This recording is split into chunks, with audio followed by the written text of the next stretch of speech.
Why is it that something as small as a simple decision can sometimes feel like the heaviest thing in the world?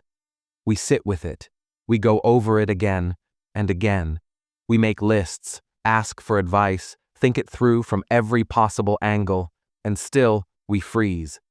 Not because we don't care, not because we're unsure of what we want, but because somewhere deep inside, we're afraid of choosing wrong.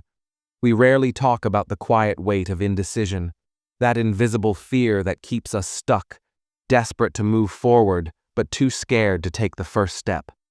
We convince ourselves we're being careful, but the truth is that we're scared, and we're tired of not trusting our own voice. The hardest part about struggling with decisions isn't the decision itself. It's the storm that happens inside us, the doubt, the fear, the ache of wondering, will I regret this? Will I disappoint someone? Will this prove that I don't actually know what I'm doing? Many of us were never taught to trust ourselves. We were taught to perform, to obey, to impress, to be careful. So now, even when we do know what we want, we second-guess it. We scan the room. We wonder, is this okay to want? And slowly, painfully, we disconnect from ourselves.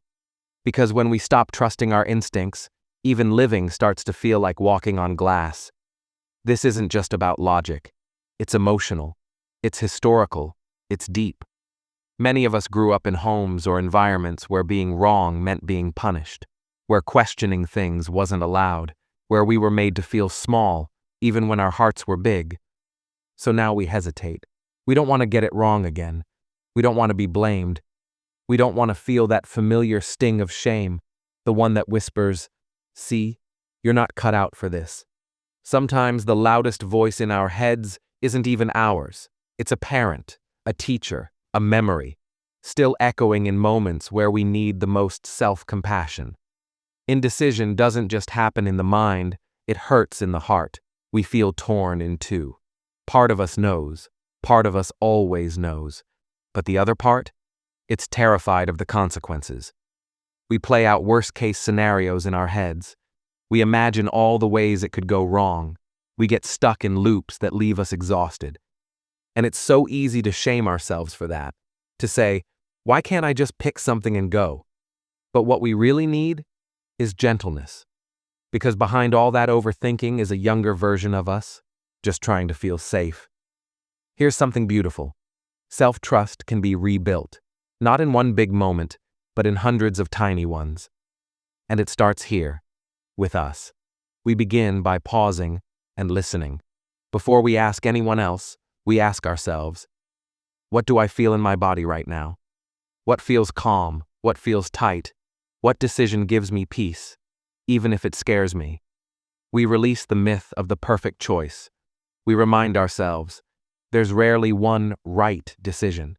Most of the time, we're not choosing between good and bad. We're choosing between different versions of growth. We give ourselves permission to be imperfect. Mistakes don't mean we failed. They mean we're trying. They mean we're human. They mean we're alive. We speak to ourselves like we would a friend. When we're scared, we don't shame. We soothe. We hold ourselves gently and say, it's okay to not know yet. You're still safe. You'll figure it out. And finally, we honor the courage it takes to decide. Because every choice we make, even the smallest one, is an act of self-trust, an act of healing, a declaration that our voice matters. So maybe today we're still a little scared. That's okay. Maybe we're still learning how to choose without guilt, still learning how to trust our own steps, even if they're shaky. But let's remember something. We don't have to have it all figured out. We just have to keep showing up. Because the more we choose for ourselves, even if it's hard, even if we tremble, the stronger our self-trust becomes. And little by little, we begin to believe, I can trust myself. I'm allowed to want what I want. I can choose, and I will still be worthy. No decision defines us, but choosing to come home to ourselves, that shapes everything. And that is a choice we can make right now.